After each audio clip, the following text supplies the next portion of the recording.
김종배 시선 집중. 여러분 안녕하십니까, 김종배입니다. 국제 상황을 짚는 GB타임즈 시간인데요. 1부에서는 미국으로 가겠습니다. 2기 트럼프 정부의 첫 중간 평가로 불리는 뉴욕, 버지니아, 뉴저지 선거에서 민주당이 압승했습니다. 특히 뉴욕에선 무슬림이자 이민자 출신의 시장이 탄생했는데요. 이번 선거 결과가 미국 정치권에 어떤 영향을 미칠지 살펴보겠습니다. 2부에서는 독일로 갑니다. 메르츠 총리가 시리아 내전은 끝났다면서 난민들을 대거 돌려보내겠다는 방침을 내놨습니다. 강제 추방 가능성까지 거론했다고 하는데요. 독일 정부가 이렇게 나오는 이유 짚어보겠습니다. 11월 8일 토요일 김종배의 시선집중, 광고 듣고 시작합니다.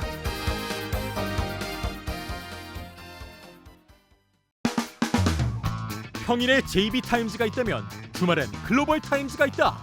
테마로 알아보는 국제정치 GB타임즈. 네, GB타임즈 두 분과 함께합니다. 서울신문의 송현석 기자 모셨습니다. 어서 오세요. 네, 안녕하세요. 세종대 글로벌인재학부의 장휘초빙 교수 모셨습니다. 어서 오세요. 네, 안녕하십니까. 네, 미국 선거 결과를 먼저 좀 점검을 해보죠. 선거 결과부터 좀 정리해 주시겠어요? 네, 지난 4일 치러진 뉴욕시장 선거에서 민주당 소속의 34살 맘다니 당선인은 50.4%를 득표하면서 당선이 확정이 됐습니다. 네. 무소속의 앤드루 쿠오모는 41.6%, 그리고 공화당 후보는 7.1%를 득표했습니다. 이번 뉴욕시장 선거의 총 투표수는 약 227만 표인데 이게 2021년 선거의 총 투표수를 넘어서는 굉장히 높은 투표율이고요. 뉴욕시장 선거에서 200만 명 이상이 넘는 사람이 투표한 게 또 56년 만이라고 합니다. 투표율기가 엄청 뜨거웠네요. 엄청 뜨거웠습니다. 만다니가 올해 2월까지만 해도 지지율이 1%에 불과했던 정말 군소 후보였는데 불과 8개월 만에 신화를 쓴 거고요. 맘다니의 승리 요인 중 하나가 젊은 층을 투표 현장으로 이끌었다는 점인데 이건 저희가 지난 시간에 한번 다룬 적이 있었죠. 한번 다뤘었죠. 네, 그리고 직전에 뉴욕시장 선거 때만 하더라도 이 투표 자체를 이제 참여하지 않았던 젊은 사람들이 적극 투표하면서 지난 2일에 종료된 사전 투표에도 73만 5천여 명이 이제 참여를 했습니다. 맘다니 당선인은 뉴욕시장 선거 출구 조사에서도 45세 미만 유권자 가운데 3분의 2에게 지지를 받기도 했습니다. 그래요. 그럼 맘다니부터 한번 살펴볼까요? 저번에 한번 저희가 좀 짚기는 했는데 아무튼 20, 30대 젊은 층의 지지가 주된 동력이었다, 이런 분석이 좀 있던데 원인은 어떻게 봐야 되는 걸까요?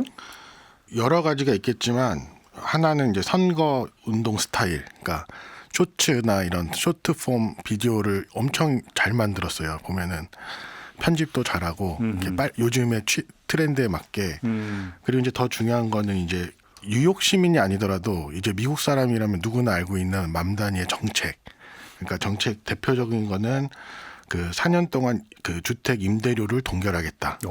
그 다음에 그 생활비를 절감하는 일환으로 그 시에서 운영하는 식료품점을 늘리겠다. 그 다음에 버스를 완전히 무료화하겠다. 지금도 뉴욕에서는 4세까지는 그 무료 그 유아가 되는데 그거를 영아부터 3세까지도 포함시키겠다. 완전 무료로. 그럼 돈이 어딨냐? 그랬더니 우리 법인세를 인상했다. 100만 불 이상 버는 사람들한테는 2% 돈을 내게 하겠다. 부유세 도입이요? 부유세 도입을 하겠다. 그다음에 법인세도 7.25%에서 11.5%로 인상하겠다. 그럼 거기서 확보되는 세수를 가지고 이거 다 충분히 할 수 있다. 이런 공약을 계속적으로 내보내고 그것들을 이제 자기가 이제 그 할 수 있다. 그리고 이 공약을 정말 반복적으로 누구나 잊지 못하게. 그래서 뉴욕 사람들은 사실은 지금 뭐 쿠오모 같은 사람들이 대표하는 소수의 부자가 아니라 뉴욕에서 평범하게 일상을 영유하고 있는 우리 일반 시민들이다. 그래서 일반 이 시민들을 위해서 나는 이런 정책을 통해서 이들이 지금 고물가와 이런 경제적인 위기가 월급은 안 오르는데 물가는 급격히 오르고 집세도 급격히 올라서 다들 신음하고 있는데 이 뉴욕을 우리가 그래서 살 수 있는 곳으로 만들어주겠다. 이 공약이 사실은 가장 그 젊은 세대들에게 큰 인기를 얻은 원인이라고 보통 보고 있습니다. 내건 공약이 뭐 실현만 된다면요 반대할 이유는 전혀 없는 건데. 그렇죠. 근데 예를 들어서 뭐 세금을 이렇게 뭐 바꾼다 이런 게 이제 뉴욕시장 권한으로 가능한 거예요? 그게 권한 자체로 뭐 불가능하다고 보긴 어렵습니다. 그런데 사실상 그 뭐 어느 시나 마찬가지지만 이 시 행정이 시장 하나의 권한으로 돌아가지 않잖아요. 그렇죠. 이 시에 세금을 내는 사람들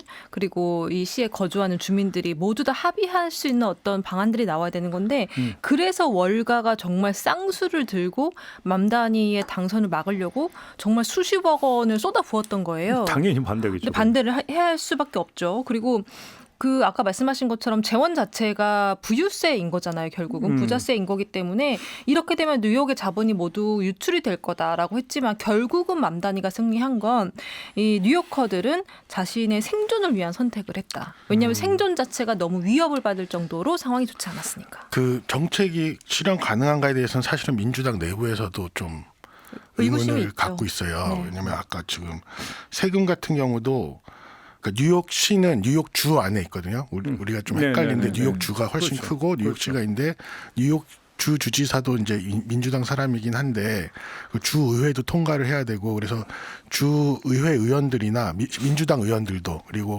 그 주지사나 이런 사람들은 이렇게 세금을 많이 올리는데 반대하고 그러니까 반대하거나 아직 그 의견을 표명하지 않거나. 근데 지금 말씀하신 것처럼 세금을 올리게 되면 뉴욕에 있는 그 부자들이 떠날 거 아니냐. 그리고 거기 그럼 안 된다. 그런 이제 주로 그런 입장이고. 그냥 우리나라 오라고 하면 되겠네요. 이미 벌써 텍사스와 플로리다로 네. 지금 많이들 이주를 하고 있는 상황이에요. 근데 제가 이제 세금을 이제 여쭤봤던 것은 우리나라는 지방 정부가 사실 아니거든요. 지방 자치단체로 돼 있어서 그렇죠. 그러니까 조세 법률주의라고 해서 어떤 조세는 법률에 근거해서 이제 부과하게 돼 있는데 이제 법을 제정하거나 개정하는 거 권한이 사실 우리나라는 지자체는 없으니까. 그렇죠. 근데 그럼 미국 같은 경우 이제 주 단위에서 이제 그게 가능한데. 협의를 해야 되는. 네, 협의를 그렇죠. 해야죠. 그렇죠. 이제 그래서 한번 좀 여쭤봤던 거고요. 근데 지금 맘다니는 인도계이고 네. 무슬림 출신인데 네. 이런 것들이 영향을 미치지 않을까라는 네. 사실은 그 과정에서 분석도 좀 있지 않았습니까? 맞아요. 그래서 이번 그 뉴욕시장에 당선된 그 일이 맘다니의 지지층 그리고 반대층을 둘러싼 갈등을 과거보다 훨씬 더 심화시킬 수 있다라는 우려가 나올 수밖에 없는 게 이제 두 가지 이유가 있습니다. 하나는 뉴욕 내에 있는 친이스라엘 계파와의 엄청난 갈등이 예상이 되고 있는 상황이에요. 왜냐하면 뉴욕시가 전통적으로 친이스라엘 성향이 굉장히 뚜렷한 도시고 네. 이 뉴욕시 5개 행정구역 내 유대인 커뮤니티에 속한 사람들만 해도 약 100만 명이어서 전 세계에서 가장 큰 규모의 유대인 커뮤니티를 가지고 있는 도시거든요. 네. 근데 이 맘다니는 이스라엘의 가자지구 군사 작전을 집단 학살, 제노사이드라고 완전히 규정을 해버렸고 네타냐후 총리가 뉴욕에 들어오면 그 즉시 바로 체포할 거란 얘기까지 했어요. 예. 그러다 보니까 이제 이런 강경한 발언이 뉴욕 유대인 사회의 상당수에서 반발을 불러일으켰고 앞으로도 충돌이 예상되는 상황이고 두 번째는 아까 말씀드린 월가와의 충돌인데 이게 아까 이제 부자세를 통해서 재원을 확충하겠다고 했잖아요. 그러면서 이미 아까 이제 부동산 같은 경우는 플로리다로 많이 넘어가는 상황이고 기업 같은 경우는 텍사스로 많이 넘어가고 있는 상황이에요. 그러니까 아예 이제 기업 자체로 옮기는 거죠. 여기다 세금을 못 내겠다. 예. 그러면서 이제 충돌이 예상이 되는데 사실 이 월가의 주축을 이루는 게 결국은 또 유대계 자본이거든요. 그러니까 친이스라엘 계파가 뉴욕에 깊게 뿌리 내리고 있는 현재 상황하고 다 맞물려 있는 거죠. 예. 그래서 어쩔 수 없이 월가가 이제 그 부담을 지기 싫어서 노력을 했지만 이제 그게 안 됐기 때문에 그럼 이제 월가는 결국은 엎드릴 것이냐 떠날 것이냐 이걸 선택해야 되는 갈등에 있는 거죠. 근데 궁금한 게 지금 트럼프는 맘다니 시장을 공산주의자로 규정을 했잖아요. 네. 둘 관계가 어떻게 될까요? 나쁘겠죠. 나쁘겠죠. 그리고 이제 트럼프 대통령이 어떻게 보면은 맘다니의 이번 그 성공 신화를 내년 중간 선거에 분명히 자신에게 유리한 프레임으로 만들어서 활용하려는 그런 계획을 분명히 지금 세우고 있고, 네, 지금도 그 계획을 진행하고 있습니다. 왜냐하면 공산주의자라고 이제 비난을 계속 하면서, 그러니까 그 배경에는 민주당 내에서도 맘다니가 너무 급진적인 정책 가지고 약간 비난 아닌 비난을 받았었고 우려도 많이 받았잖아요. 그런데 트럼프는 선거 이후에도 맘다니를 공산주의자로 규정을 하면서 마치 맘다니의 정책이나 맘다니의 인기, 맘다니의 어떤 그 색깔들이 민주당 전체의 것인 것처럼 계속 프레임을 만들려고 하는 의도들이 보여요. 이런 것들을 내년 중간 선거 때까지 끌고 가서 민주당 전체를 사실 주저앉히려고 하는 그런 하나의 계기로 활용할 가능성이 높습니다. 그 맘다니가 이제 당선 소감을 말하면서 또 트럼프를 꼭 집어가지고 네. 우리는 트럼프에게 배신당했지만 그 트럼프를 탄생시킨 도시에서 그를 이기는 방법을 보여준 게 나의 당선이다. 똑바로 봐라. 뭐 이런 얘기를 했어요. 했더니 트럼프가 바로 다른 인터뷰에서 아니 제 시작부터 저러면 안 될 텐데 나한테 잘 보여야 될 텐데 뭐 이런 얘기를 했거든요. 왜냐하면 이 뉴욕시가 이제 재정이 어쨌든 연방 정부에 기대고 있는 것들이 있고 트럼프는 이거 선거 때부터 계속 저 공산주의자가 되면은 그 뉴욕으로 가는 모든 연방 지원을 끊겠다고 공언했거든요. 지원 끊는 거 둘째치고 또 주 방위군 투입하는 거 아니에요? 그렇죠. 쳐들어갈까봐 걱정하는 사람들도 있어요. 아니, 그래서 지금 뉴욕 안에서도 이제 자꾸 사람들이 빠져나갈 수 있다라는 우려가 나오는 게 그 이민법, 반이민법과 관련된 충돌이 뉴욕시에서 엄청나게 예상이 되다 보니까 그 치안이나 범죄를 이제 피하기 위해서 뉴욕시를 나가려고 하는 사람들도 있다. 왜냐하면은 맘다니가 얘기한 것 중에 또 하나는 뉴욕을 이민자들의 성소로 만들겠다. 그래서 우리는 이민의 나라고 그렇기 때문에 특별 지원 센터를 만들어서 거기서 이민자들이 이런 법적인 위협에 처하게 되면 그 지원도 하고 뭐 이런 걸 열심히 하겠다니까 이 특히 이민 부분에서는 연방 정부와 큰 대립을 할 가능성이 매우 높다고 볼 수 있습니다. 그런데 거꾸로 맘단 입장에서는 그러니까 속칭 트럼프하고 맞짱 떠가지고 잘 버티면 바로 대선 후보로 급부상하는 거 아니에요? 거기까지 뭐 지금 맘다니가 생각하고 있다라고 확신하긴 어렵지만 네. 맘다니가 잘 버텨준다면 사실 다음 대선의 판도가 생각보다 쉽게 바뀔 수 있다. 잘만 버티면 트럼프고 동급으로 그냥 수직 상승하는 거니까. 네, 어쨌든 큰 영향을 주긴 할 겁니다. 정치 체급을 올리는 그 가장 애용하는 방법이 자기보다 센 사람하고 센 붙는 사람하고 거. 네, 붙는 거죠. 맞아요. 그잖아요.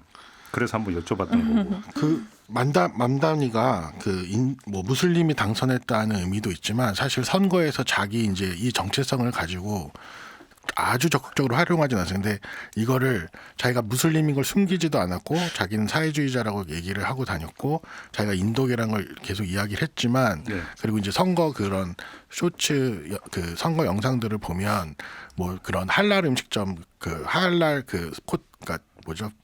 푸드코트 말고 그 버스 같은 거 거기 푸드트럭 찾아가서 뭐 요즘 어떻게 지내니 왜 이렇게 요즘 물가가 비싸니 뭐 이런 얘기도 하고 그다음에 옷도 약간 그런 무슬림들 입는 옷을 입고 그냥 자연스럽게 나는 무슬림이야라기보다는 그냥 이제 자기의 정체성을 드러내는 거는 그렇게 이제 아주 적극적으로 하진 않았는데 그럼에도 불구하고 아까 말씀하신 그런 뉴욕에서의 그 이스라엘 커뮤니티나 이런 걸 생각한다면 이 맘다니가 이런 압도적인 지지로 당선됐다는 거는 어쨌든 아직도 그래도 미국 사회에 그런 것들을 수용하고 포용할 수 있는 힘이 남아 있는 게 아닌가라는 것들을 얘기할 수 있고. 근데 맘다니의 그 당선이 맘다니가 선거 전략을 잘 짜서인 측면도 있겠으나 네.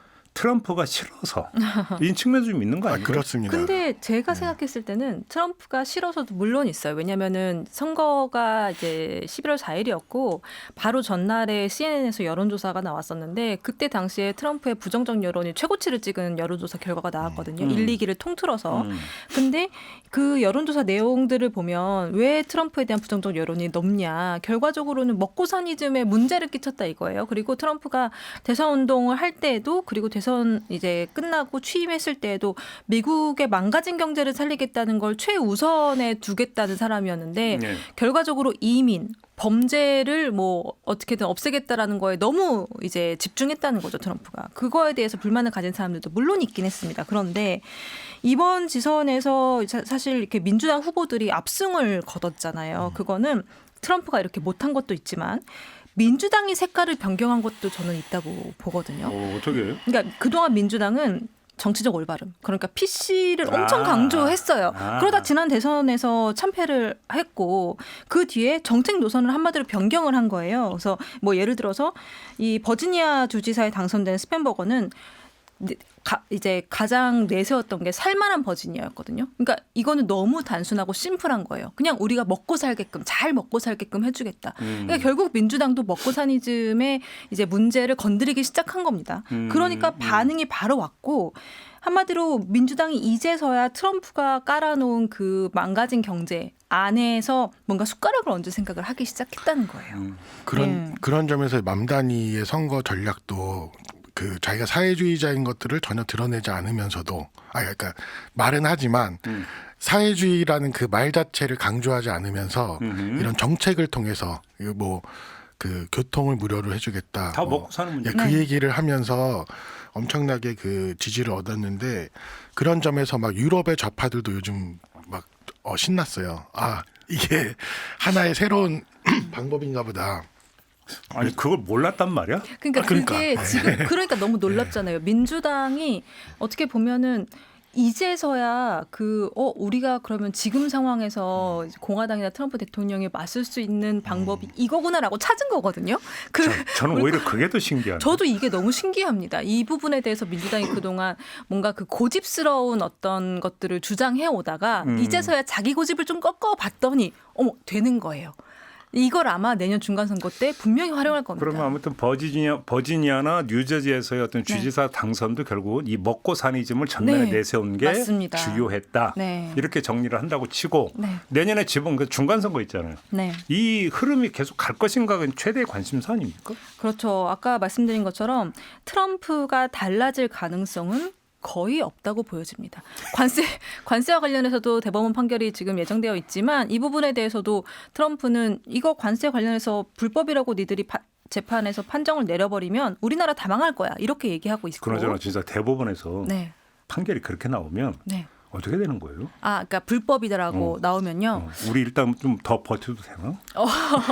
조금 더 버텨볼 수는 시간을 벌 수는 있겠지만 아마 트럼프 임기 내에서 아마 다른 법률도 동원할 네, 거라는 맞아요. 거예요. 그래서 제가 사실상 트럼프는 변하지 않을 거다라고 보는 겁니다. 그러면 뭐 중간 선거에서 이제 민주당이 뒤집을 수 있는 방법은 아까 말씀드린 대로 뭔가 조금 더 트럼프식의 대응을 하는 게 쉽게 보면 민주당 전략은 트럼프가 결국은 경제를 망쳤다. 맞아요. 네. 경포대다. 그렇죠. 경제를 포기한 대통령이다. 이렇게 가는 겁니까? 그렇죠. 그래서 조금 더 먹고 사니즘에 가까이 가는 게 민주당의 살 길이다라고 보여지는 거죠.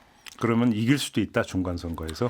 중간 선거에서 달라질 수 있다고 저는 봅니다. 뭐 너무 먼 걸 예측을 요구하는 건 무리라고 생각을 합니다. 충분히 민주당 쪽에서 긍정적인 영향이 있을 것 같고요. 그다음에 아까 말씀드린 것처럼 사실은 이제 맘다니의 당선에 대해서 우려를 보내는 사람들은 혹은 그 맘다니의 당선에 새로운 희망을 보는 사람들은 이게 어떻게 보면은 그러니까 트럼프 같은 이제 정치인들이 권위주의적인 정치인들이 극우 포퓰리스트라면 사실은 이제 반대적인 좌파 포퓰리즘 전략들이거든요.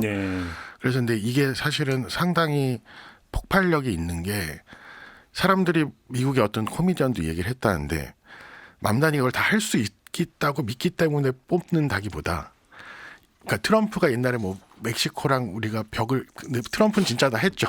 벽을 건설하고 뭐 누굴 다 내쫓고 이런 거를 할 때 사람들이 그걸 강력하게 지지한 건 이제까지 보여주지 않았던 다른 강력한 그런 정책들을 보여주면서라고 한다면 그 민주당 내에서도 이런 것들이 하나의 교훈이 될 수 있을 것 같아요. 그래서 정책적으로도 변화할 수 있는 하나의 계기가 될 수 있지 않을까라는 생각이. 그러니까 변화의 계기는 될 수 있는데 또 한 가지는 미래형으로만 해가지고는 설득이 안 되고 그러니까 증표가 나와줘야 되는 거잖아요. 정치인 성과. 그런 점에서 놓고 본다면 맘다니는 양날의 검일 수 있다. 그렇죠. 민주당 입장에서는. 네, 충분히. 그래서 이제 그 내년 지방선거 때까지 얼마나 효율적으로 행정을 펴서 성과를 보여주느냐. 이쪽으로 간다면 내년 그러니까 중간선거에서 민주당 후보들이 날개를 다는 건데 말 그대로 아마추어 말하면서 좌충우돌하고 오히려 문제만 발생을 시킨다면 거꾸로가 되는. 그렇죠. 근데 아까 말씀하신 것처럼 실질적인 지금 얘기했던 정책들이 실현되지 않더라도 엄청 잘 싸우네. 만 돼도 만 돼도 젖잘 쌓여도 좋다. 예. 그래도 아마 변화는 있을 수 있을 그러니까 것 그렇게 같습니다. 놓고 본다면 주된 요인 역시 트럼프다 이거죠. 그렇죠. 그렇죠. 예. 그런 거죠. 네. 반 트럼프 정서. 그걸 얼마나 자극하느냐. 네. 그래서 트럼프도 사실 지금 맘단이 당선되고 나서는 살짝 간을 보고 있는 것 같아요. 이게 그래요? 내가 이걸 키워줘야 되나 아니면 그죠. 짓밟아야 되나. 네. 알겠습니다. 한번 좀 지켜보도록 하고요. 잠시 전화 말씀 듣고 이번엔 독일로 가겠습니다.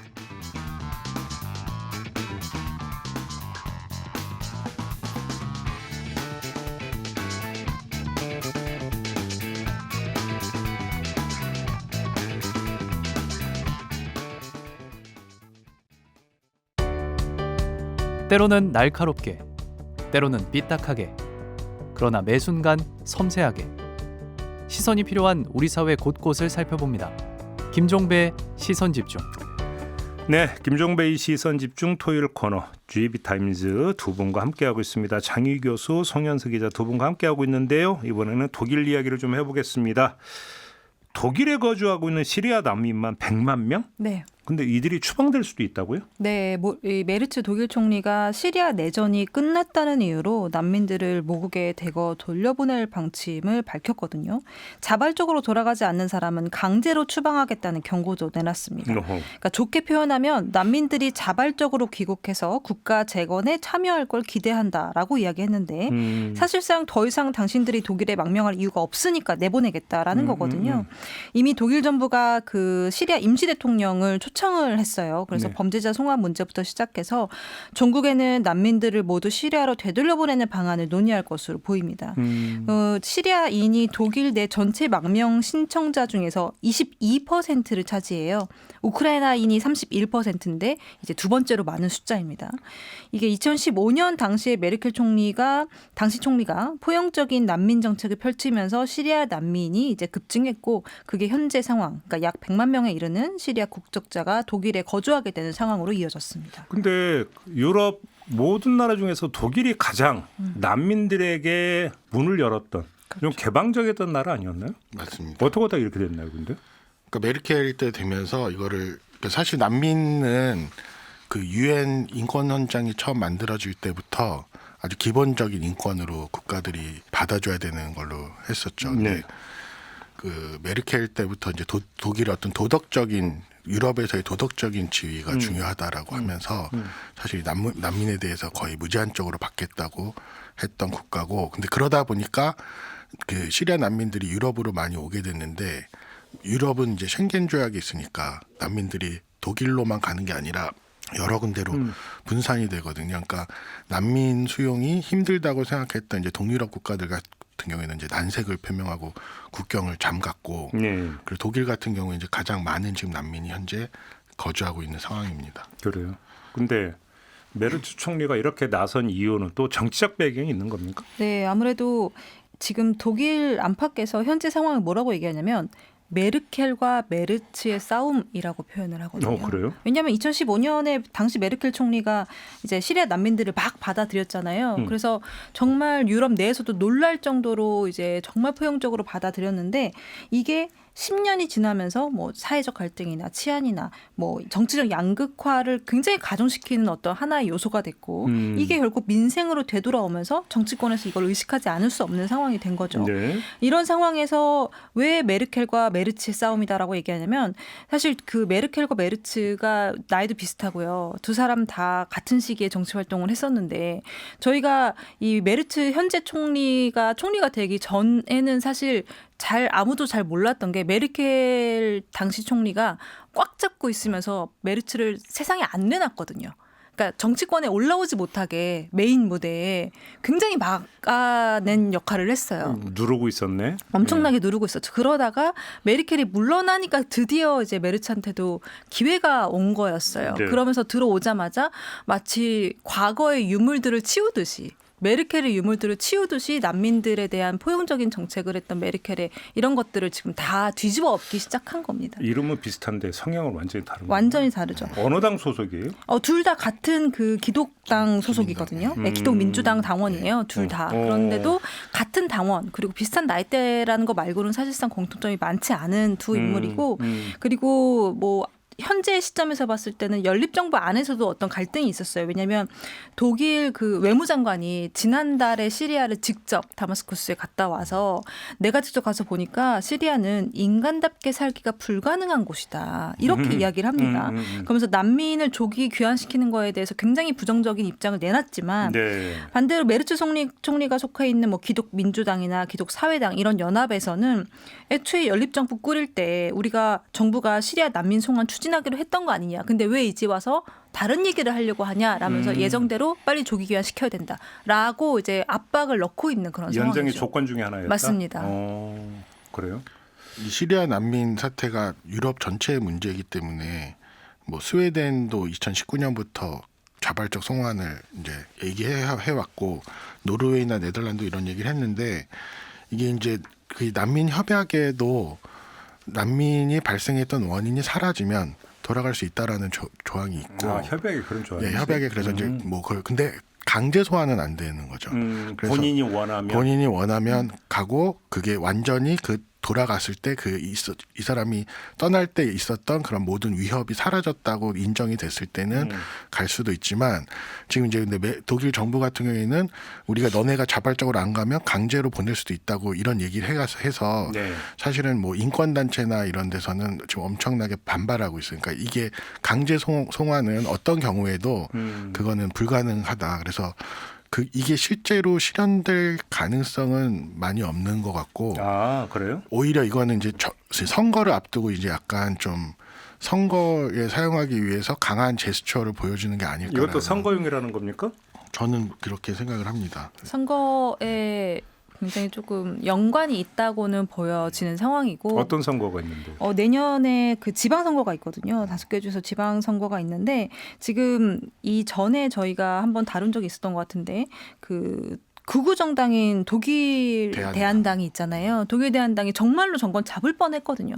그 저희도 사실 독일이 그럼 이제 극우로 간다라는 얘기를 했을 정도로 굉장히 지지율이 높았어요. 물론 막판에 이게 뒤집히긴 했지만 이 정말 기독당 지금 메르츠 총리가 속해 있는 이 기독당 같은 경우는 긴장을 할 수밖에 없는 거예요. 자기네들이 정통우파다라는 걸 강조하는 이 독일 대한당 극우 정당이 정권을 잡게 되면은 자기네들이 밀려나는 건 물론이고 보수의 정체성 자체를 지키기가 굉장히 어려워질 거라는 그런 위기 의식을 가지고 있습니다. 그래서 여기에 이제 대응하기 위해서 이민자 정책을 새롭게 지금 이제 얘기를 하고 있는 건데 지금 폴리티코 여론조사를 보면 지난달 30일 기준으로 아까 말씀드린 극우 정당인 독일 대한당의 지지율이 26%로 가장 높습니다.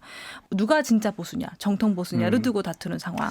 네, 그런 상황도 이어지고 있죠. 비슷한 양상 같아요. 어떤 극우 정당이 나타나고 극우 정당이 힘을 얻으면 기존의 보수 정당이 더 우경화되는 경향성. 맞아요. 이게 지금 독일에서 그대로 지금 나타나고 있는 거잖아요. 네. 많은 곳에서 일어납니다. 그래서 그러니까. 이게 문제는 이렇게 극우 정당이 부상하게 됐을 때 이 극우의 언어가 주류 안으로 스며드는 그런 과정들이 있다는 그렇죠. 그게 위험합니다. 지금 한국에서도 비슷한 양상이 나타나고 있는 거잖아요. 예, 그래서 이제 그게 인기를 얻다 보면은 거기에 그 표를 갖기 위해서 거기 어필하기 위해서 그러니까 헌법을 인정하고 이러던 사람들도 더 센 이야기를 하고 인권을 중요시하던 사람들도 그거는 어떤 경우엔 지켜지지 않아도 돼 하는 그렇죠. 그런 이야기들을 자꾸 포함시키게 되고 그게 어떤 경우에는 제도화까지 되는 과정이 지금 많은 나라에서 일어나고 있는 그런 정치의 그 결국은 권위주의화와 연결돼 있는 걸로 결국 보입니다. 극단주의 약진이 그러니까 초래하는 가장 큰 문제점은 금기의 붕괴인 것 같아요. 맞아요. 그죠? 예.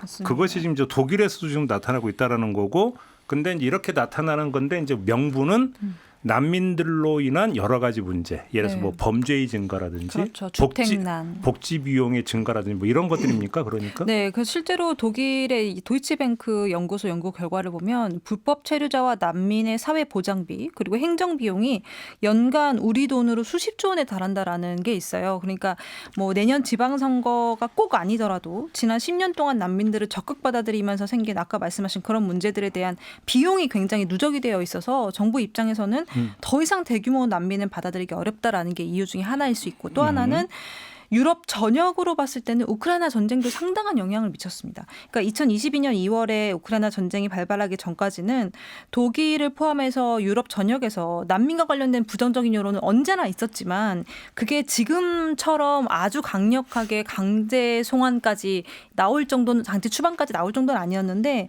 우크라이나 전쟁이 시작된 이후에 사실 유럽 국가들은 직격탄을 맞았거든요. 물가라든지 난민이라든지 이런 부분들을 온몸으로 체감을 해야 됐기 때문에 여기에 이제 우크라이나 난민들이 다 들어오면서 이민자에 대한 분노가 한꺼번에 터졌다라는 분석들이 있습니다. 그러면 자 메르츠 총리의 기민당이 이런 정책을 피면 네. 대한당의 약진을 막을 수 있을까요? 어떻게 보십니까?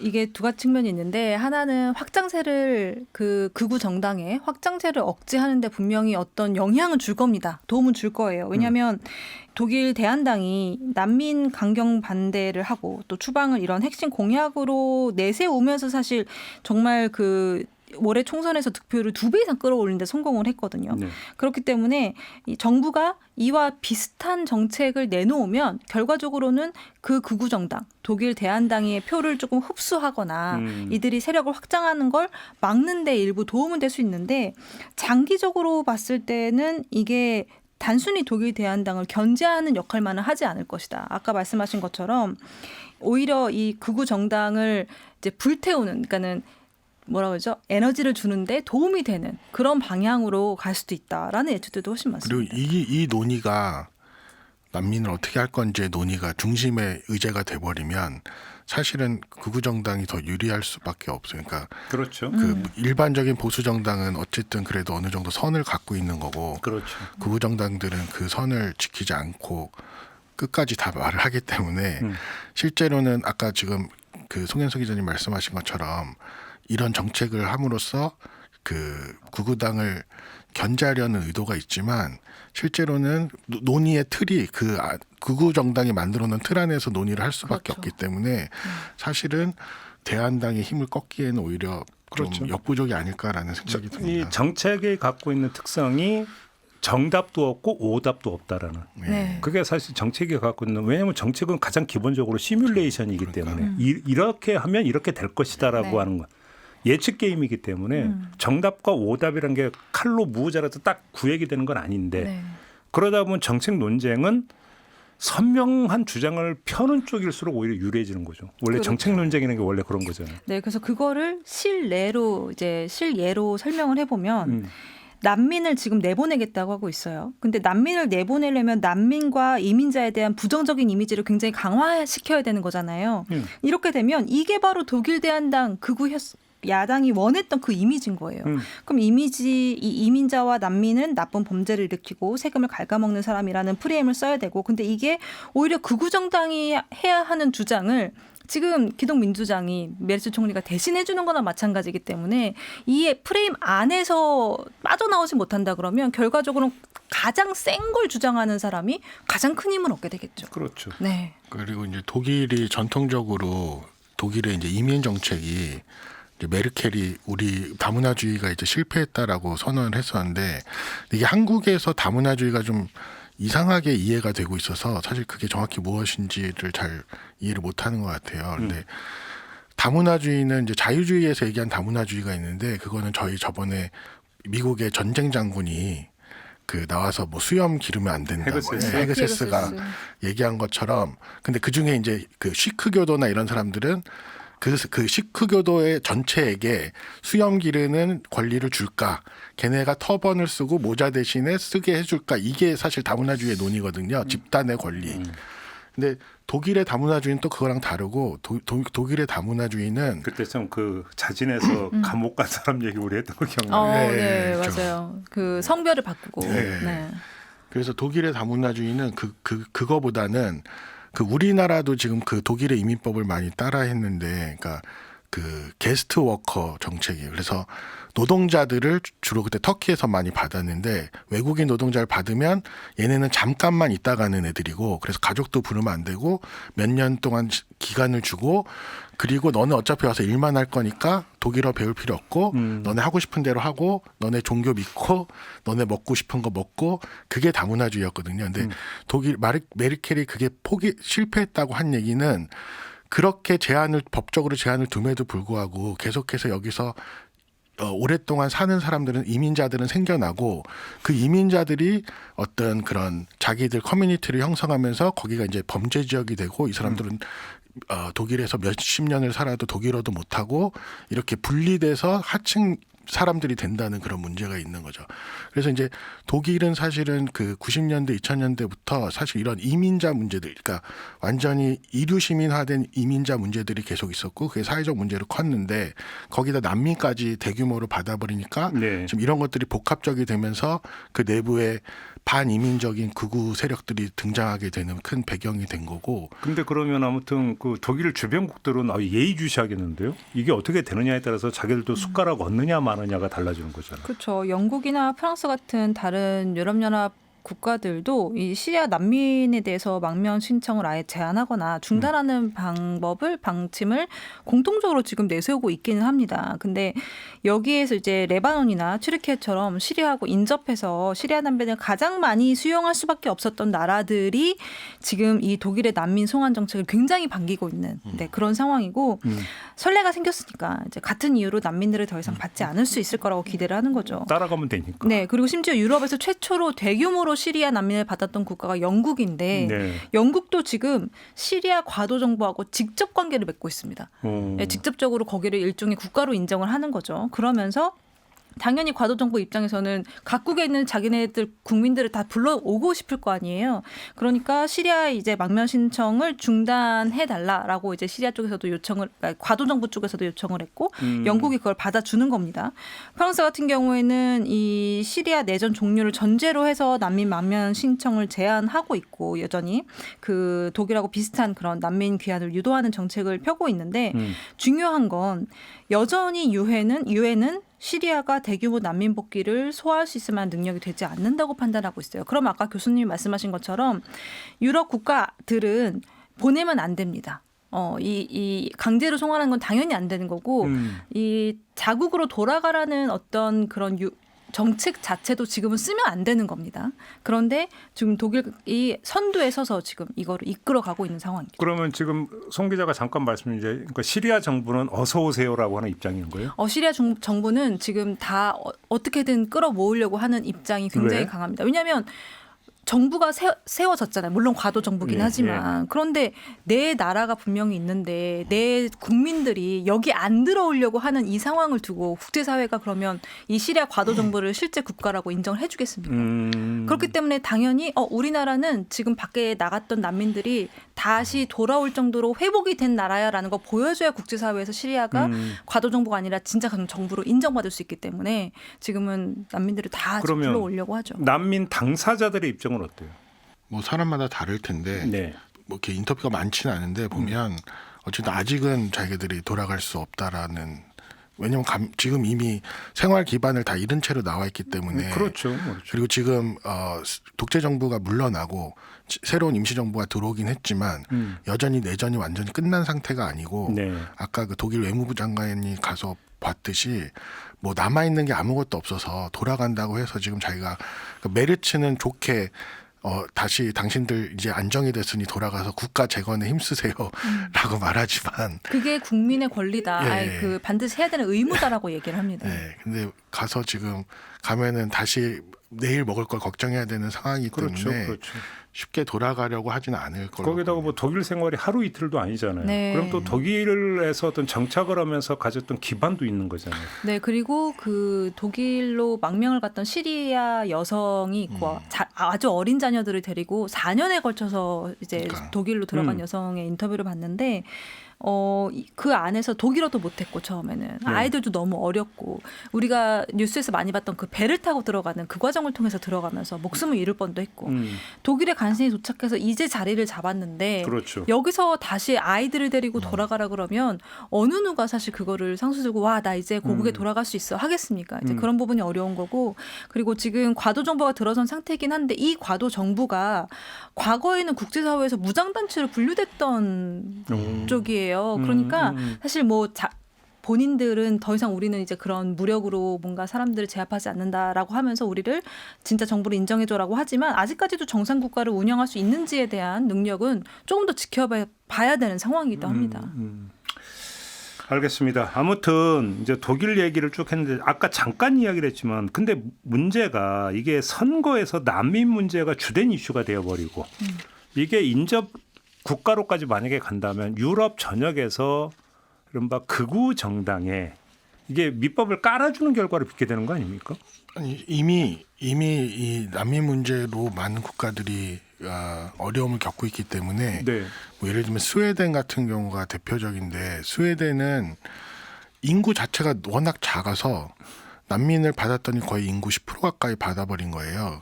그러다 네. 보니까 그 실제로 사회 문제들이 범죄율이라든가 아니면 뭐 빈곤이라든가 이런 사회적인 문제들이 그 전에 조용하게 살던 나라에서 갑자기 옛날에는 뉴스 일면에 누구 고양이가 없어졌어요 이런 거 나오다가 이제는 막 살인 사건이 매일 끊이지 않고 이렇게 하다 보니까 네. 그런 거에 대해서 이제 극우 정당들이 당연히 이제 성장해 나가기 좋은 토양이 되죠. 그래서 유럽의 대다수의 지금 극우 정당들이 사실은 가장 중요하게 생각하는 문제 중에 하나가 바로 이 난민 문제고 그래서 이 난민들을 어떻게 하면 우리가 그리고 이제 독일도 아까 그 말씀드린 그 다문화 정책이 실패했다고 했기 때문에 예. 그런 그 문제의식에서 난민들이 들어올 때 2015년부터는 난민들에게 통합 정책을 실시해요. 그래서 독일어도 가르치고 독일 문화도 가르치고 독일의 어떤 그런 그 법률이나 질서 이런 것도 가르치고 그러다 보니까 이 사람들이 좀 더 그 독일 사회에 정착할 수 있게 만들어주는 거죠. 그러니까 그러다 보니까 지금 그게 10년이 되니까 실제로 정착하는 사람들이 기반을 갖게 된 사람들이 많아졌고 그러다 보니까 이 사람들은 더 돌아가기 어려워지고 그러다 보니까 또 독일 국내의 불만들은 커지게 되고 그러다 보니까 극우 정당들은 더 큰 영향력을 갖게 되는 그런 악순환들이 일어나서 이게 좀 쉽게 해결하기 어려운 문제이긴 합니다. 근데 얘기를 진행하다 보니까 궁금해지는 게 메르켈 전 총리는 어떻게 지켜보고 있을까? 메르켈 전 총리가 이제 그 메르트 총리가 총리 내각이 들어서고 난 후에도 썩 그렇게 좋은 발언들을 하지 않았어요. 아니, 왜 이렇게 사이가 나쁜 거예요, 근데? 그러니까 사이가 나쁘다기보다는 메르트 총리는 메르켈 전 총리에게 가려져서 애초에 어떤 영향력도 사이가 좋다 안 쉽게 좋다를 말하면 논할 그런 그게 못 됐어요. 메르켈이 메르츠를 무시했다 이런 맞아요. 거죠. 네, 그렇게 보시면 됩니다. 그러니까 사실 지금의 메르켈 총리가 봤을 땐 물론 이 자신이 얘기했던 그런 난민 포용 정책 자체들이 실패했다라고 본인은 이야기를 하지만 사실상 유럽 전역에 엄청난 영향을 줬던 대규모 난민 포용 정책을 세웠던 사람이 본인인데 이거를 마치 조롱하듯이 사실 이 지금 정책을 메르츠가 뒤집어 엎고 있는 상황이거든요. 예. 그러니까 뭐 상당히 유쾌하지 않을 거고. 그러니까 보통 이제 네. 정권이 교체가 되면 후임이 이제 전임을 지우려고 하잖아요. 그렇죠. 막 부정을 하잖아요. 네. 근데 이건 같은 당 소속인데도 지금 그게 나타나고 있다 이렇게 보면 되는 거죠. 네, 맞습니다. 그리고 이제 그 극우 정당의 부상도 큰 부담이 되기 때문에 그렇죠. 그렇게 할 수밖에 없는 그런 상황은 있는 것 같습니다. 그렇죠. 하나만 더 여쭤보면, 근데 지금 독일의 극우 정당인 대한당이 약진하는 곳이 주로 구동독 지역이잖아요. 네. 그렇습니다. 왜 그렇다고 생각하세요? 그 독일이 사실은 통합에 그러니까 이제 우리가 독일 통일을 모델로 삼고 뭐 이렇게 하지만 사실은 통합에 많은 문제가 있었어요. 그러니까 구동독 지역이 경제적으로나 문화적으로나 되게 지체가 많고 그러다 보니까 이 사람들이야말로 또 진짜 자긴 독일 사람인데 외국인 노동자도 아니고 난민도 아닌데 2등 시민이 돼버리는 거죠. 그러니까 이 사람들이 가장 사회 불만이 많고 이 사람들이 가장 극우적인 그러니까 여기서 그 스킨헤드들도 동독 지역에서 먼저 생겨나고 그러니까 사회적 통합이 잘 안 되니까 그리고 이 사람들이 경제적이나 문화적으로 계속 지체가 되다 보니까 네네네. 가장 큰 사회적 불만 세력이 되고 있습니다. 그래서 통합이 결국은 문제입니다. 오히려 통합이 이제 그 어렵습니다. 극단주의 원상이 되어버리는 네. 이런 결과를 빚어버렸다. 알겠습니다. 그래서 이제 이 독일의 움직임이 유럽 전역에 어떤 영향을 미칠지 이게 또 하나 이제 관심사고 이렇게 있게 되면 이제 세계적으로 이게 또 어떤 영향을 미칠지 다 연결이 되는 거기 때문에 한번 좀 짚어봤는데요. 분기점은 역시 또 내년 지방선거가 될 것이다. 다 선거네요. 네. 알겠습니다. 자, 오늘 이야기는 좀 이렇게 마무리하죠. 두 분 수고하셨습니다. 감사합니다. 감사합니다. 네, 시선 집중 오늘 준비한 이야기는 여기까지입니다. 물러가고요. 내일 아침에 다시 인사드리겠습니다. 고맙습니다.